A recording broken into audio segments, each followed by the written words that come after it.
Hello friend, स्वागत है आपका इनक्यू स्टडी यूट्यूब चैनल पर।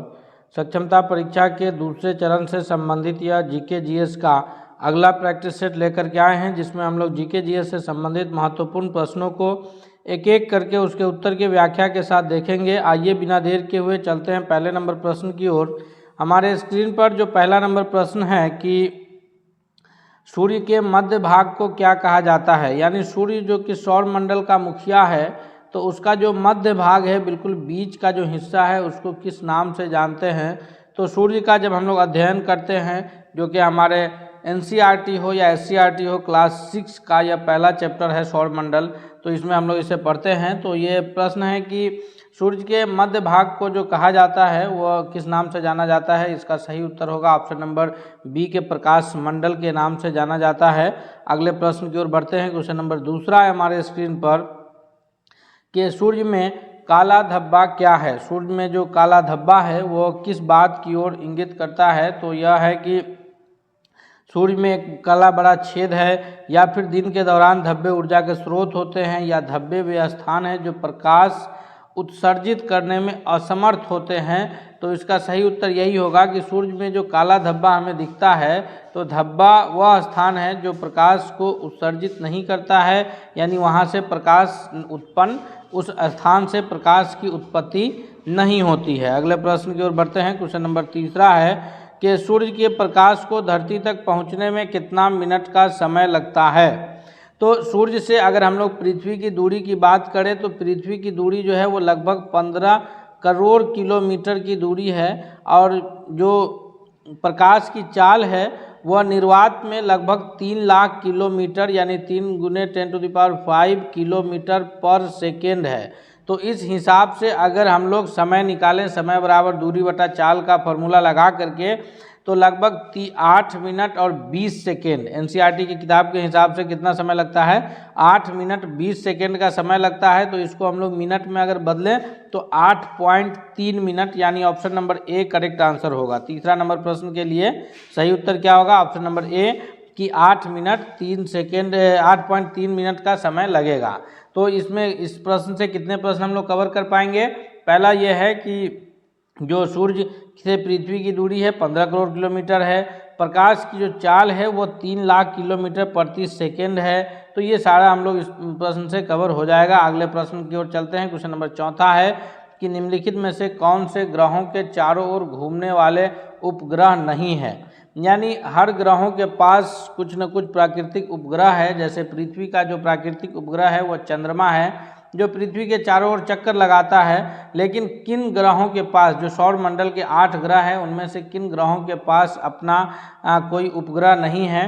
तो इस चौथा नंबर प्रश्न का जो सबसे सही उत्तर होगा, तो प्लूटो को तो ग्रह की श्रेणी में रखा ही नहीं गया है, तो सही उत्तर के रूप में जाना जाएगा ऑप्शन नंबर बी के बुध तथा शुक्र ग्रह को जो है अपना कोई उपग्रह नहीं है। दोस्तों, हम लोग एक एक महत्वपूर्ण प्रश्न जो है विज्ञान, भूगोल, इतिहास से संबंधित प्रश्नों को इसमें देखेंगे। इसलिए आपसे आपसे रिक्वेस्ट है कि यदि आप हमारे चैनल पर नए हैं तो प्लीज़ आप चैनल को सब्सक्राइब करते हुए बेल आइकन को जरूर दबा लीजिएगा, ताकि कोई भी अपडेट्स आए तो सबसे पहले आप तक पहुंचे।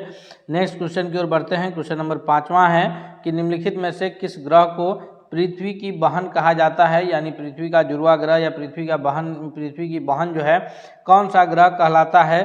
तो इसका जो सबसे सही उत्तर है 5वां नंबर प्रश्न का ऑप्शन नंबर बी है कि शुक्र ग्रह को जो है वो पृथ्वी की बहन कहा जाता है।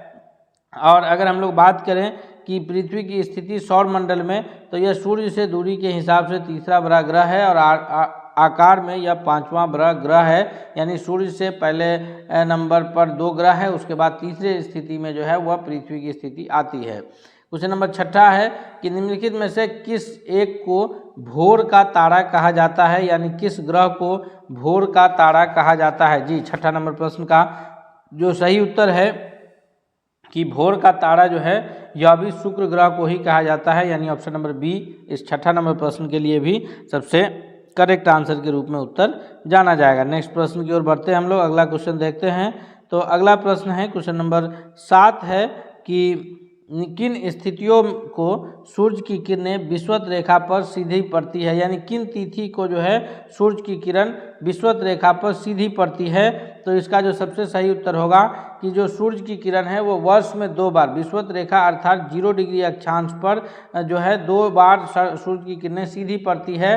तो अगर बात किया जाए कि यहाँ पर 0 डिग्री अक्षांश है तो इसमें 21 मार्च और 23 सितंबर का दिन है जब सूर्य की किरण जो है विषुवत रेखा पर सीधी पड़ती है, और उस दिन उत्तरी और दक्षिणी दोनों गोलार्ध में जो है दिन और रात की अवधि बराबर होती है, यानी उस दोनों तिथि को जो है समद्विरात्रि के नाम से भी जाना जाता है। बाकी जो है फिर अलग अलग तिथि को उत्तरी गोलार्ध में 21 जून को और दक्षिणी गोलार्ध में 22 दिसंबर को सबसे बड़ा दिन होता है। और क्यों? क्योंकि उत्तरी गोलार्ध में 21 जून को सूर्य की किरण जो है वह कर्क रेखा पर सीधी पड़ती है, इस कारण उत्तरी गोलार्ध में सबसे बड़ा दिन 21 जून को होता है और सबसे छोटी रात उस दिन होती है। अगले प्रश्न की ओर बढ़ते हैं। क्वेश्चन नंबर 8 है कि किस तिथि को उत्तरी गोलार्ध में सबसे छोटा दिन होता है। तो अभी हम लोग पिछले प्रश्न में जो चर्चा कर रहे थे कि उत्तरी गोलार्ध में यहाँ से कर्क रेखा होकर के गुजरती है, 23.5 डिग्री उत्तरी अक्षांश को कर्क रेखा कहते हैं। तो उत्तरी गोलार्ध में जो सबसे बड़ा दिन होगा वो 21 जून को होगा, सबसे बड़ा दिन और सबसे छोटी रात। लेकिन सबसे छोटा दिन पूछा जा रहा है तो यह 22 दिसंबर को होगा, और 22 दिसंबर को सबसे छोटा दिन होगा उत्तरी गोलार्ध में, और इसी तिथि को दक्षिणी गोलार्ध में सबसे बड़ा दिन होगा, क्योंकि 22 दिसंबर को सूर्य की किरण मकर रेखा पर सीधी पड़ती है, जिस कारण दक्षिणी गोलार्ध में उस दिन सबसे बड़ा दिन होता है। अगले प्रश्न की ओर बढ़ते हैं। नेक्स्ट क्वेश्चन है, क्वेश्चन नंबर 9 है कि स्थल मंडल यानी लिथोस्फीयर में सम्मिलित है। तो ऊपरी भूपटल या निचली भूपटल दोनों, ऊपरी भूपटल, निचली भूपटल तथा मेंटल या ठोस ऊपरी भाग, इसमें से कौन सम्मिलित है?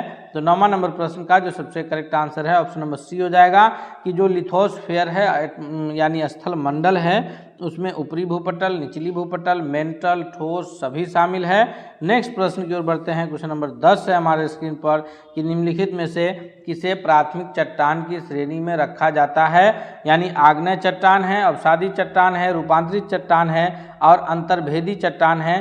तो इसमें से जो प्राथमिक चट्टान, प्राइमरी जो शैल के रूप में रखा जाएगा ऑप्शन नंबर ए कि आग्नेय चट्टान को जो है वो प्राथमिक चट्टान के रूप में रखा जाता है। अगले प्रश्न की ओर बढ़ते हैं। क्वेश्चन नंबर 11 है जो कि इतिहास से संबंधित प्रश्न है कि जलियांवाला बाग कांड की दुर्घटना किस सन में हुई थी। जी, इस प्रश्न का सबसे करेक्ट आंसर क्या होगा?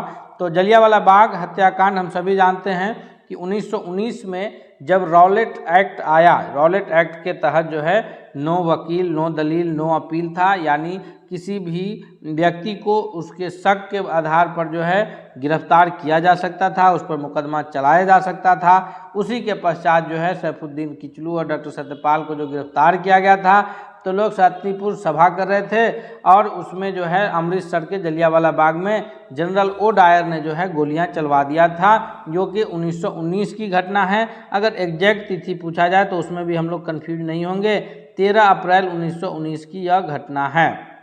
अगले प्रश्न की ओर बढ़ते हैं। नेक्स्ट क्वेश्चन है कि वेदों की संख्या कितनी है।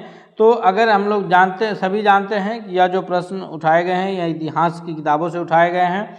वेदों के जो संख्या है वह कुल 4 वेद हैं, जो कि ऋग्वेद, यजुर्वेद, सामवेद और अथर्ववेद हैं। इनमें से जो सबसे प्राचीन वेद हैं वह ऋग्वेद हैं। याद रखेंगे हम लोग सबसे प्राचीन वेद कौन सा है, तो वह ऋग्वेद है।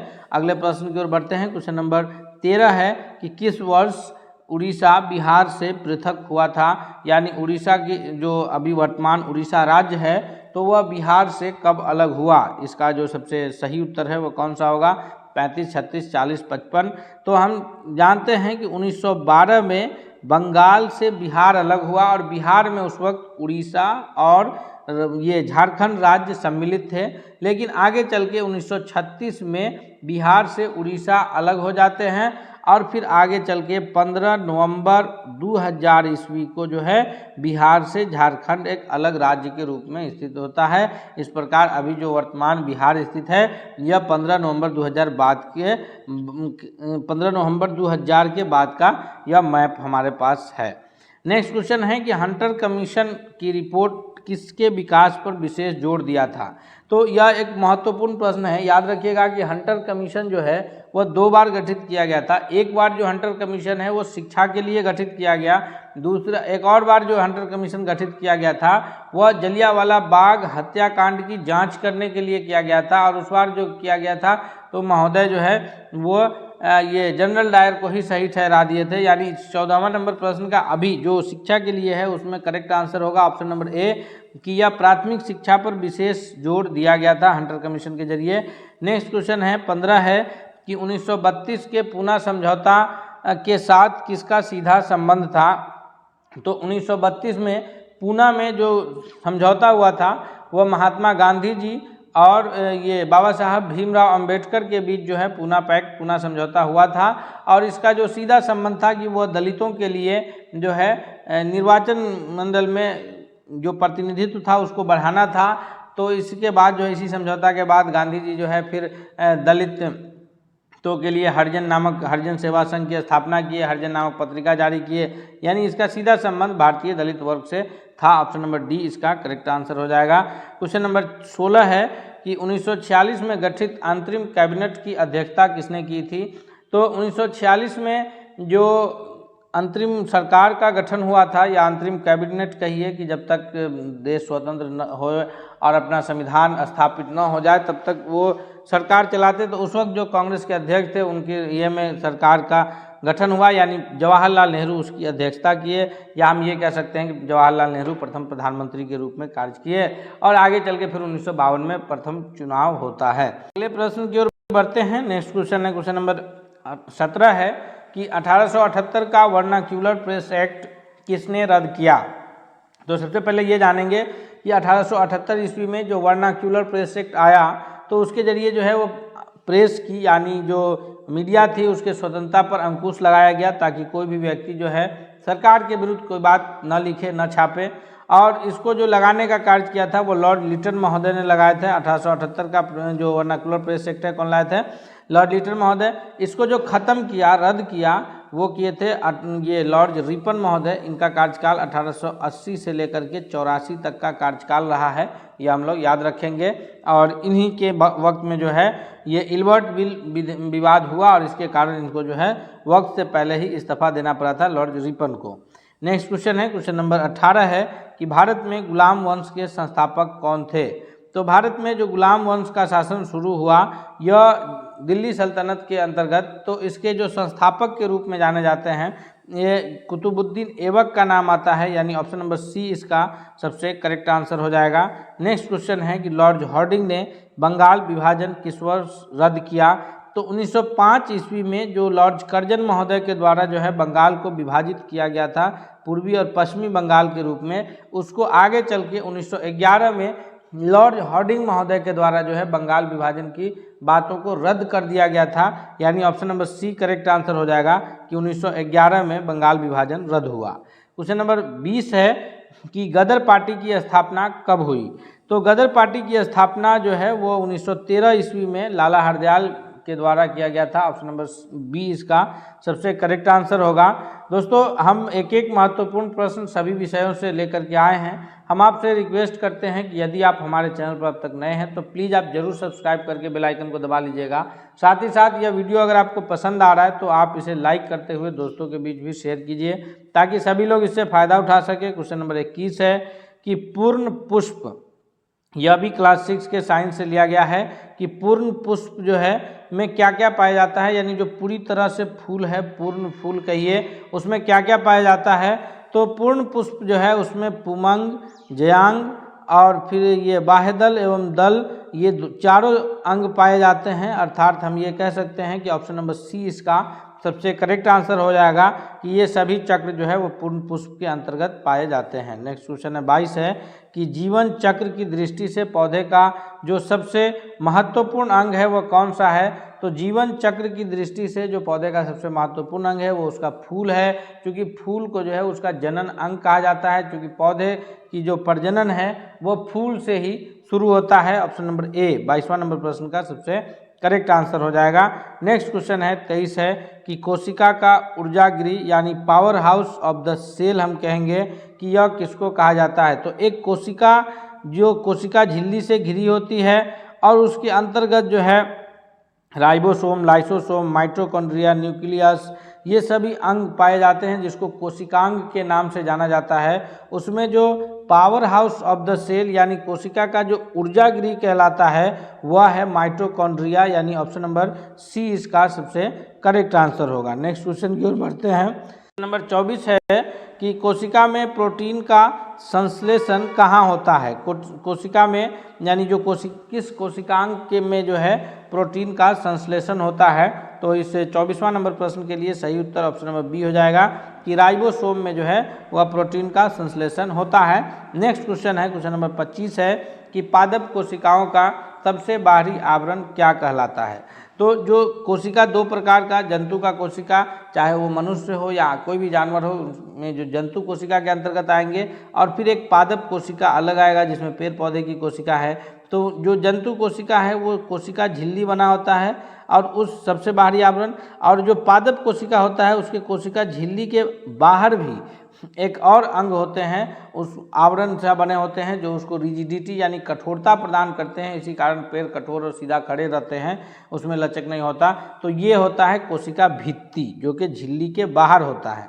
और मनुष्य में या फिर जितने भी ये हैं उसमें कोशिका झिल्ली अलग पाया जाता है, भित्ति नहीं पाया जाता है। तो कोशिका भित्ति जो है यह केवल पादप कोशिकाओं में पाया जाता है जो कि कोशिका का सबसे बाहरी आवरण होता है। नेक्स्ट क्वेश्चन की ओर बढ़ते हैं। क्वेश्चन नंबर 26 है कि अवर्णी लवक मुख्यतः पाए जाते हैं।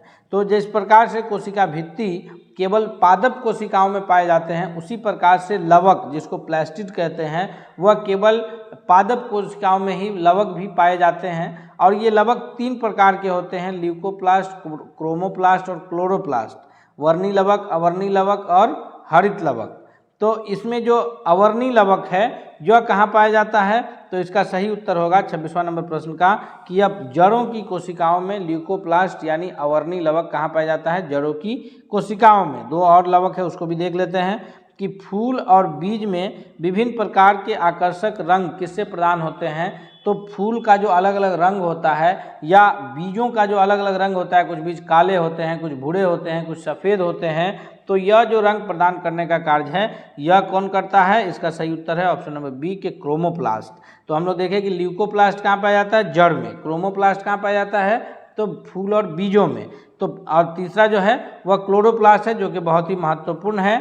तो ये पत्तियों का हरा रंग कौन प्रदान करता है, तो यह करता है क्लोरोप्लास्ट। और ये 3 प्लास्टिड हैं, क्लोरोप्लास्ट, ल्यूकोप्लास्ट और क्रोमोप्लास्ट। तीनों के काम हम लोग जान गए हैं। क्लोरोप्लास्ट का काम तो हम भली भांति जानते हैं कि पौधे जो अपना भोजन बनाते हैं, जो प्रकाश संश्लेषण की क्रिया करते हैं, उसमें हरी पत्ती जो है जिस पर सूर्य के प्रकाश की किरण जब पड़ती है तो वो फोटोन को चेंज करके ऊर्जा प्रदान करते हैं। यानी ये क्लोरोफिल की वजह से संभव हो पाता है। क्लोरोफिल की उपस्थिति के कारण ही पत्ती का रंग हरा होता है, जिसे क्लोरोप्लास्ट के नाम से हम लोग जानते हैं, क्लोरोफिल को ही। अगले प्रश्न की ओर बढ़ते हैं। क्वेश्चन नंबर 29 है कि कोशिका के आत्महत्या की थैली किसको कहा जाता है, यानी कौन से कोशिका अंग को आत्महत्या की थैली कहा जाता है, suicidal bag of the cell. क्यों किसको नाम जानेंगे। तो इस 29वां नंबर प्रश्न का जो सही उत्तर है वह है ऑप्शन नंबर ए कि लाइसोसोम को जो है वह सुसाइडल बैग के नाम से जानते हैं। नेक्स्ट क्वेश्चन की ओर बढ़ेंगे।